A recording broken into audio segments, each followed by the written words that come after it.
네, 이렇게 규모가 작은 일터에서는 직장 내 괴롭힘 같은 문제를 다룰 때도 차별이 생깁니다.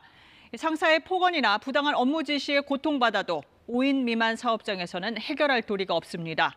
석혜원 기자가 취재했습니다. 지난해 여름부터 한 사단법인에서 일한 김모 씨.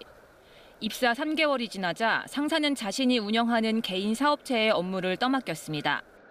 지금 이 업체 지원이 나갔으니까 채용 될 때까지만 당신이 맡아서 해라. 근로계약에도 맞지 않는 일이고 거절 의사를 표시했지만 계속 저한테 그 업무를 강요를 했거든요.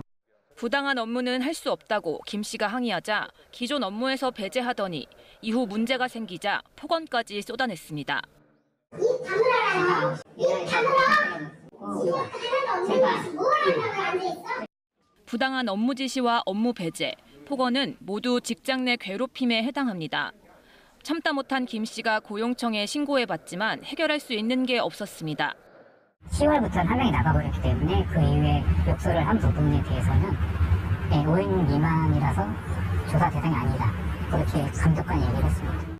직장 내 괴롭힘을 신고하면 우선 유급휴가 등 임시보호 조치를 받고 산업재해로 인정되면 보상도 받을 수 있습니다.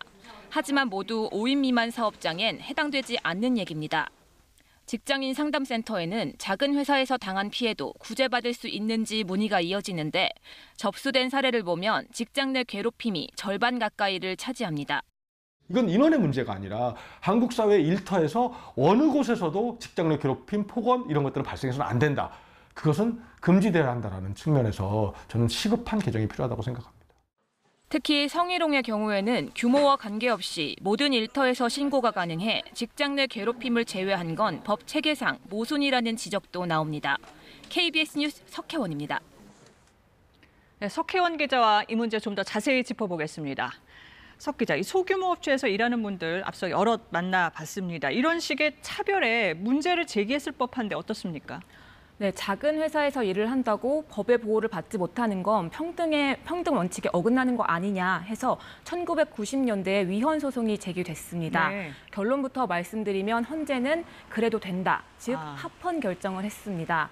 영세 사업장들의 열악한 현실을 고려할 때 차별할 만한 합리적 이유가 있다고 본 겁니다. 근데 그게 90년대고 지금 이제 수십 년이 지나서 상황도 많이 바뀌었고 작은 사업장이라고 해서 다 열악한 건 아니지 않습니까? 네, 정부가 5인 미만 사업장에 근로기준법을 적용할 수 있을지 실태 조사를 한 게 있습니다. 네. 그랬더니 의원급 병원이나 법률사무소처럼 법을 지킬 여건이 되는 사업장도 상당히 많았습니다. 네. 지금처럼 단순히 노동자 수를 기준으로 따지는 예전의 접근 방식은 재검토가 필요하다, 이렇게 볼 수 있습니다. 그렇군요. 근데 또 다른 한편에서 보면 소위 구멍가게라든지 작은 식당 사장님들은 좀 고민이 될 수도 있겠어요.